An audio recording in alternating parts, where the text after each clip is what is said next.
Hey, welcome to The Guide. I'm Yo. And I'm Will. And your weekly update has a lot in it this week, so we're just going to dive right in. Starting with some sales figures, we finally found out just how well the Wii U did in its first week. Yeah, the Wii U sold out of all of their stock, which was 400,000 consoles, which pretty good, pretty impressive. Yeah. I'm convinced that they've got more laying around somewhere that they're just not telling us about. Yeah, and that secret Nintendo warehouse of consoles where they just kind of dole it out whenever they feel like to, kind of generate some press. Oh, yeah, it's pretty scarce, huh? Well, we have some more now. Yeah, like you've been hearing that same company shtick as like, well, we're trying to get them out to store shelves as fast as possible, but they're selling out as soon as they hit store shelves. There's nothing we can do. It's so popular. I'm not really buying that. I mean, it's the same type of stuff they tried with the Wii. However, Wii U did pretty well with its initial launch, and interestingly, the Wii also sold well. Yeah, the Wii did 300,000 this past weekend. I find it interesting that when comparing the Wii U to when the Wii first came out, back in 2006, the Wii back in 2006 sold around 600,000, which just means they probably made more of the Wii than they did of the Wii U. Yeah. I don't know why that's the case, or either that or they decided to open up the warehouse a little bit more and send out more of those initially. Who knows? Yeah, all in all, a good week for Nintendo because handheld systems too, the 3DS, DS combined, over 500,000 of those sold. So Nintendo did well. Yeah. And they got some good bundles out there, especially for the 3DS XL. So they got a good kind of holiday plan for everything. Yeah, I saw a bundle for the 3DS XL. It's coming out with Super Mario Kart 7 installed on it already. It's pretty cool, actually. Like, I was tempted to, because that's a great game. Yeah. And on the 3DS XL, it would look amazing. Speaking of red, as we talked about all this green, let's talk about a little bit of red. There's a new, unique Wii system coming out only in Canada. Oh, yeah. Canada. Lucky you. Yeah, it's great, eh? You guys get something special for your Christmas tree there, eh? And I can do that because I'm Canadian. I am. I was born in British Columbia. But yeah, they're getting the Wii Mini, which is kind of interesting. Which, I mean, it doesn't connect to the internet at all. No. And it doesn't play GameCube games. But it only costs you $100. Yeah. And it's black and red with red controllers. So I think you put it the best. It's going to be more of a collector thing. I really think that's what they're kind of pushing. For the Nintendo fanatics. Yeah, kind of one of those, because it's not going to be available anywhere else so far, and so it's going to be, and it's only going to be available during the holiday season. So it's going to be like one of those really rare, unique items that I think a lot of collectors are going to be looking for.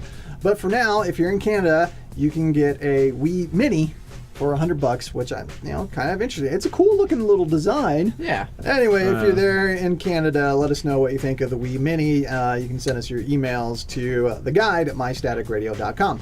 Now let's talk about some movie rumors. Yes. And there's been some intriguing ones swirling around the world of DC Comics, and more specifically, the movie universe of DC Comics, as they've been green with envy, going back to that whole green and red thing. Green with envy because of all the green that Avengers made at the box office, and they're like, oh, that really worked out well. Maybe we should do something like that for the Justice League.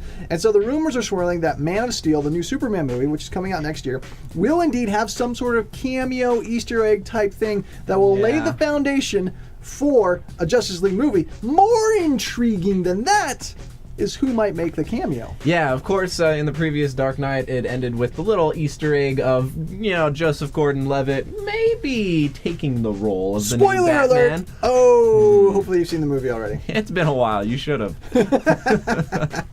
Right, so he takes over the mantle as Batman, and now the rumors are swirling that he might be Batman in the Justice League movie, and moreover that he might make a brief appearance at the end of Superman Man of Steel as Batman to kind of tie all that together, like Iron Man and some of the stuff they did with the I imagine DC is going to do their best at keeping it under wraps until, after the credits of Man of Steel. By best keeping it under wraps, you mean straight out lying, because we've heard definitively yes, Gordon-Levitt is going to be Batman, and definitively not will he be doing it. So somebody is not telling the truth. Only time will tell. It's an intriguing rumor, because if it's true, even though Christopher Nolan had no intention of any of this, it's basically Warner Brothers saying, well, we liked how you ended Dark Knight Rises. I know you didn't intend to do this, but we're going to take that and run with it. And that could even be an unintentional kind of laying of the foundations leading up to Justice League, which would be really intriguing to see Warner Brothers do that. Obviously, they are, like I said, green with envy over how the Avengers stuff worked out, so they're going to give it a shot, and I'm happy about that. I hope it works out. Hopefully they can redeem Green Lantern, just like the Avengers redeemed the Hulk.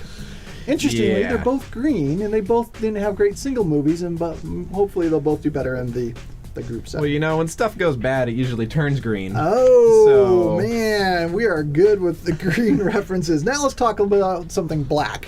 Call of Duty Black Ops 2 in stores. We got our full video review for you at GameAndMovieGuide.com, but just give us some quick impressions. Well, I mean, if you've played any Call of Duty games, any Black Ops game, then it's going to be pretty similar as far as gameplay goes. I mean, but they have made a few attempts to refresh the systems as far as making the created class a lot more customizable. Right, and you got choices in the campaign, which is nice, so you can kind of have a different experience. Right, choose your own endings. Yeah, so that's kind of cool.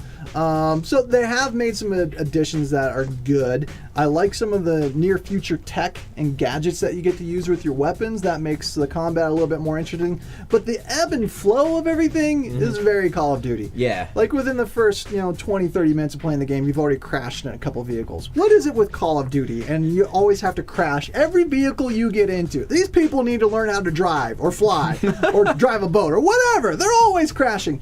And then the other thing, Call of Duty Black Ops. What is up with Black Ops trying to be the goriest and grittiest of the series? I mean, they take it to, I think, an unnecessary extreme. I know, like you said, the first 20 minutes of the game you see vehicle crashes. That's not all you see. The first 5 minutes of the game you watch two people burn to death. Yeah. I mean, and just the language and the graphic violence is really escalated to like extreme war value. Like we said with Black Ops, it felt like someone had watched the Saw movies and the 24 series with Kiefer Sutherland, where he's always torturing someone to interrogate them. It's like, hey, let's combine those. And then this one, it just seems like they continued with that theme and then took it to like the next level of intensity. Definitely. I don't know why, but just be aware of that. And there's more of that discussion in our Black Ops 2 review. Yeah. But we got a game night coming up, which won't have any of that gory stuff in it. Just good old multiplayer fun. Yeah, it's coming up December 8th, and it's Xbox Live. Sorry, PlayStation. Yeah. But I mean, obviously, Xbox Live is the leading internet gaming system apparently. right now. Yeah. So we'll be doing that December 8th. Be sure to join us, and we'll have some prizes to give away.